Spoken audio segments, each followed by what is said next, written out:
శ్రీశైలంలో ప్రధాని మోడీ పర్యటనకు సర్వం సిద్ధం.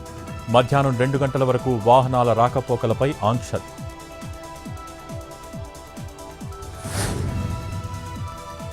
పంచాయతీ సెక్రటరీస్ అసోసియేషన్తో పవన్ మీటింగ్. గ్రామాల్లో చక్కటి మౌలిక సదుపాయాలు కల్పించాలన్న డిప్యూటీ సీఎం.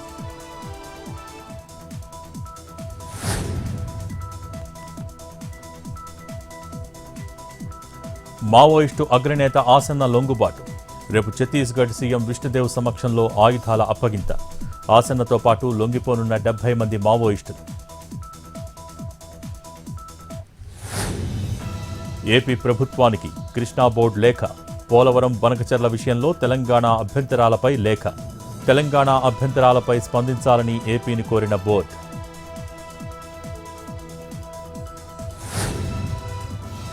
జూబ్లీహిల్స్ ఉప ఎన్నికలో కాంగ్రెస్ అభ్యర్థి గెలుపు ఖాయం. అన్ని హామీలు నెరవేర్చుకుంటూ ముందుకు వెళ్తున్నామన్న పీసీసీ చీఫ్.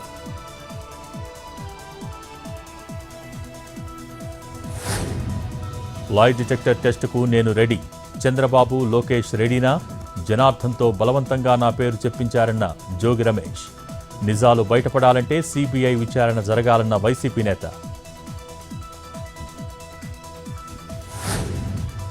ఎల్లుండి నామినేషన్ వేయనున్న జూబ్లీహిల్స్ కాంగ్రెస్ అభ్యర్థి నవీన్ యాదవ్. భారీగా ర్యాలీతో నామినేషన్ వేసేందుకు వెళ్లనున్న నవీన్ యాదవ్.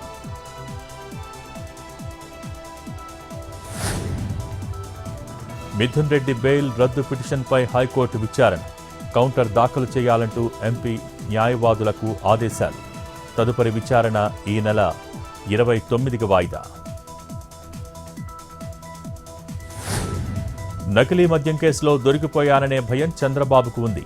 కల్తీ మద్యం కోసం యాప్ పెట్టారంటేనే అర్థం చేసుకోవాలన్న సజ్జల.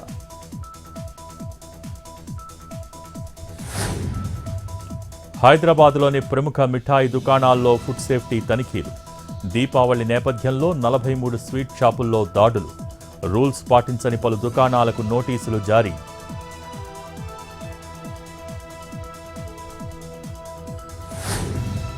విశాఖ స్టీల్ ప్లాంట్ విద్యుత్ బకాయిలు షేర్లుగా మార్పు. 2400 కోట్ల బకాయిలను షేర్లుగా మార్చిన ప్రభుత్వం. కేంద్రం ప్రతిపాదనకు గ్రీన్ సిగ్నల్.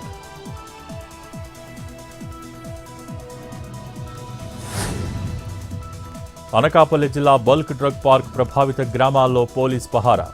రాజయ్యపేట పరిసరాల్లో సెక్షన్ 30 పోలీస్ యాక్ట్ అమల్లో ఉందన్న ఎస్పీ. బయట నుంచి వచ్చి రెచ్చగొడితే కఠినంగా వ్యవహరిస్తామని హెచ్చరిక.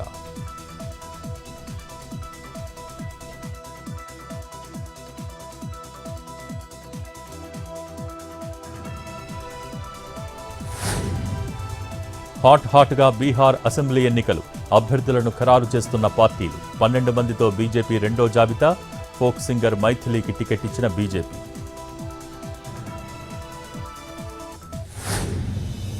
పెళ్లిపై విమర్శలు వస్తాయని ముందే తెలుసు.